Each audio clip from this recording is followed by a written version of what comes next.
जिस तरह का निज़ाम इंसाफ का चल रहा है, वो कैसे उम्मीद रख सकते हैं कि बेल होएगी? बिल्कुल बेल नहीं। वो पहले कह चुके हैं कि इलेक्शन से पहले उनको उनका इरादा ही नहीं निकालने का। तो एक केस नहीं होता। अभी परसों अभी साइफर का जो 12:30 बजे यहाँ फैसला आया था, 3:30 बजे तक वहाँ केस चल रहा है। मतलब उनको कोई बताना भूल गया?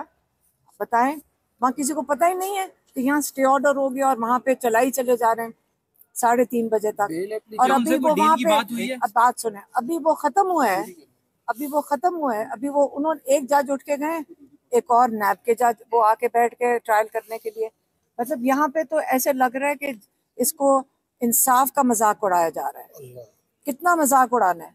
हम सारे साथ शामिल होके बड़े सब्र से साथ चल रहे हैं और अभी भी उम्मीद रखते हैं कि ज़रूर हमारे इस निज़ाम में, हमारे जो अदलिया के निज़ाम में, एक दिन इस मजाक को खुद ही शर्मिंदगी में ख़त्म कर देंगे कि अब इसकी बहुत हो गई है। मतलब इतना मजाक अदलिया का नहीं बनना चाहिए जितना आजकल बन रहा है। मेरे ख्याल में अदलिया में भी लोग शर्मिंदा होंगे कि इस वक्त इंसाफ के निज़ाम का क्या हशर नशर किया जा रहा है। पीटीआई इंतखाबात में हिस्सा ले रही है, क्या कहते हैं? इंतखाबात में बिल्कुल हिस्सा ले रहे हैं और खान साहब ने कहा है कि सारे तैयारी करें और वो टिकट्स की भी तैयारी हो रही है। तो खान साहब उसके लिए पूरी उम्मीद है। चेयरमैन वाइस चेयरमैन दोनों जेल में बैठकर कॉन्फ्रेंस कर लेते हैं। वो जब जज के सामने पेश होते हैं तो साथ बैठे होते हैं और वो डिस्कशंस भी अपनी सारी कर रहे हैं। अगर खान साहब बाहर नहीं आते तो फिर कौन उनकी जगह इलेक्शन लड़ेगा? आप नहीं, एक सेकेंड, बहुत लोग हैं, यंगस्टर्स आएंगे, हम बुढ़े हो गए सारे।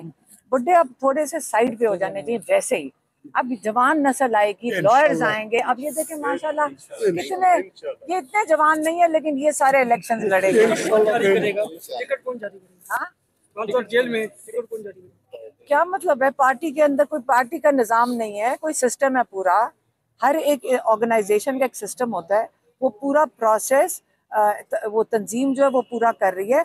और आखिर में जाकर वो जो चेयरमैन वाइस चेयरमैन जेल में बैठे हुए हैं, जिस दिन वो किसी अदालत में पेश हो रहे होंगे तो वो सारे डिस्कस कर लेंगे। खान साहब की जमानत की दरख्वास्तें और फर्द जुर्म की दरख्वास्त दोनों सुप्रीम कोर्ट तक पहुंच चुकी हैं। पहले इस्लामाबाद हाई कोर्ट्स में मुकर्रर नहीं होती थी, मुकर्रर हो जाती थी तो समाअत नहीं होती थी, समाअत होती थी तो फैसला महफूज होता था। आपको लगता है कि वही तसलसल अब सुप्रीम कोर्ट में भी जारी हो चुका है? हमें उम्मीद हमेशा रखनी चाहिए कि इंसाफ मिलेगा, इंशाल्लाह। उम्मीद हमेशा रखनी चाहिए, उम्मीद के ऊपर हम चल रहे हैं। मैंने फिर कहा, कई चीज़ें ऐसी हो रही हैं कि अगर आप कई दफ़ा जजेस को देखें, आज मैं जज साहब को देख रही थी, हमें आज बहुत अच्छी तरह इसलिए समझ आ रही थी कि आज इंटरेक्शन थी जज की और प्रोसिक्यूटर की भी। पहले जब हमने देखा था वो हाई कोर्ट में, आमिर फारूक साहब के कोर्ट में, वहाँ तो कुछ हो ही नहीं रहा था। एक तरह से 4 घंटे कोई बोलता था, फिर 2 घंटे बोलता था, हम थक के हालत हमारी बुरी होती, फिर हम चले जाते थे। फैसला तो प्री डिटर्मिन्ड लगता था, पहले से उनको पता होता था उन्होंने क्या फैसला देना है। मैडम, हम देखते आए हैं जब खान साहब हुकूमत में थे तो मियां साहब के ऊपर मुश्किल वक्त था, वो यूं ही जेलों में जा रहे थे या बाहर जा रहे थे। अब खान साहब के साथ वही सेम एक चीज मैं आपको बता दूं, मैं क्या, मैं आप बड़े समझदार, नहीं मैं आपको समझदार, आपका समझदार सवाल का समझदार जवाब देती हूँ। कभी आपने फर्क किया है कि एक चोरी के लिए बैठा हो और एक 9 मई को टायर जलाने पे बैठा हो? कोई तो फर्क है ना। आपका पनामा केस था, उनके ऊपर क्या क्या केसेस नहीं है। अब ये प्लीज पाकिस्तान के साथ आप लोग भी मजाक ना करें। आप एक सेकंड, आप मीडिया जो है ना, आप मीडिया जो है ना, पाकिस्तान के साथ, अब अल्लाह करे कि हम सब में ये शऊर आ जाए कि चोर में और जो एक चोर नहीं है उसमें फर्क कर सकें। जब तक हम अपनी अपनी तबीयतों में अपने क्या मॉरल स्टैंडिंग नहीं बेहतर करेंगे, तो हमें आदत हो गई है कि चोरी कर ली तो क्या हुआ।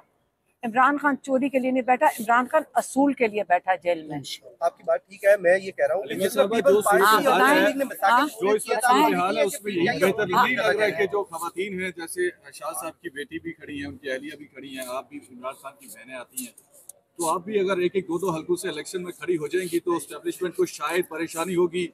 आपको उस तरह से उठा के ले जाना, अगवा करना, आपसे बातें मनवाना शायद इतना आसान नहीं है जितना पीटीआई के रहनुमा से ये बातें मनवाई इतनी आसानी के साथ। आपने मुझे बताया कौन से रहनुमा से मनवाई हैं बातें? सारे तो प्रेस कॉन्फ्रेंस करके खान साहब कहते हैं कि जो चला गया कोई बात नहीं, नहीं, क्या पता वो नहीं उनके लिए ये इनके कहने का मकसद ये हो सकता है कि मर्दों से ज्यादा खवातीन इस वक्त स्ट्रेटेजी नहीं, हमारे जेल के अंदर को स्ट्रेटेजी में शामिल किया अभी जाए। PTI सब कबल अज़ वक्त बातें हैं, अभी तो इलेक्शन का स्केड्यूल भी नहीं आया, अब स्केड्यूल आने दें। अभी हम जिन ट्रायल्स के थ्रू गुजरे हैं उस पे फोकस करें। आप इस वक्त इंसाफ पे फोकस करें।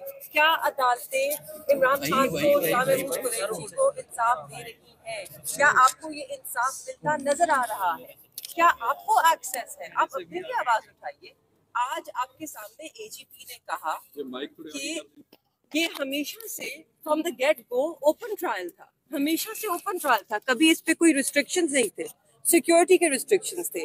तो आज आपका भी सवाल बनता है कि आपको फिर एक्सेस क्यों ना दिया गया? ट्रायल तो ओपन था, ये तो हुकूमत ने भी तस्लीम किया है। तो आज में हमारा भी यही सिर्फ यहीं तक मुतालबा है। मैं वहां पे आप लोगों के सामने हर हफ्ते पेश होती रही हूँ, गेट तक गई हूँ, क्या मुझे एक्सेस मिला? क्या कहा उन्होंने हमेशा? मैडम आपका नाम नहीं है। मेरे से तो सिक्योरिटी खदशा कभी भी नहीं था ना, ये तो तसव्वुर भी नहीं कर सकते। तो फिर क्यों नहीं एक्सेस मिला? अब मिला है जाके, वो भी हमने आवाज उठाई, बात की, फिर हाई कोर्ट में बात हुई, फिर जाके एक्सेस मिला। तो आज वो कह रहे हैं कि ओपन ट्रायल है, आज आप आवाज उठाएंगे तो आपको भी एक्सेस मिलेगा। आप अपने लिए आवाज उठाएं, क्योंकि ये ट्रायल ओपन है, इन कैमरा ट्रायल नहीं है। आप सब अप्लाई करें अपनी इजाजत के लिए, आप अपना सिक्योरिटी चेक कराएं और इंशाल्लाह अगली आपको कल बल्कि समात है, आप सबको वहां होना चाहिए और आप सबको अपने एक्सेस के लिए वहां पे आवाज उठानी चाहिए। ओपन ट्रायल एक बहुत ही एक बड़ा तस्वुर है।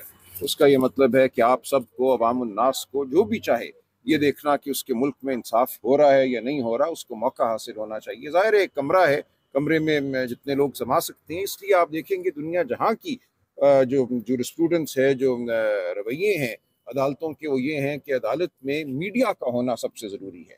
मीडिया के बगैर कोई ट्रायल जो है उसको फेयर ट्रायल नहीं कहा जा सकता, उसको एक ओपन ट्रायल नहीं कहा जा सकता।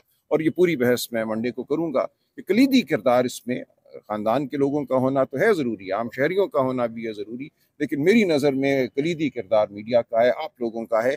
आप आवाम को बताते हैं कि क्या हो रहा है, वरना बंद कमरों में बहुत जुल्म हो सकता है। आखिरी सवाल एक मेरी तरफ से ले लें कि जो अटक में समात हो रही थी उस पर तो ये कहा गया कि एक तो फासला बहुत ज्यादा है, इतनी दूर लेके आना, सिक्योरिटी के खदशात दरमियान में हैं और वहां पर आसानी है कि जज वहां पे चले जाएं बजाय इसके कि आप मुलजिम को यहाँ पर लेके आए।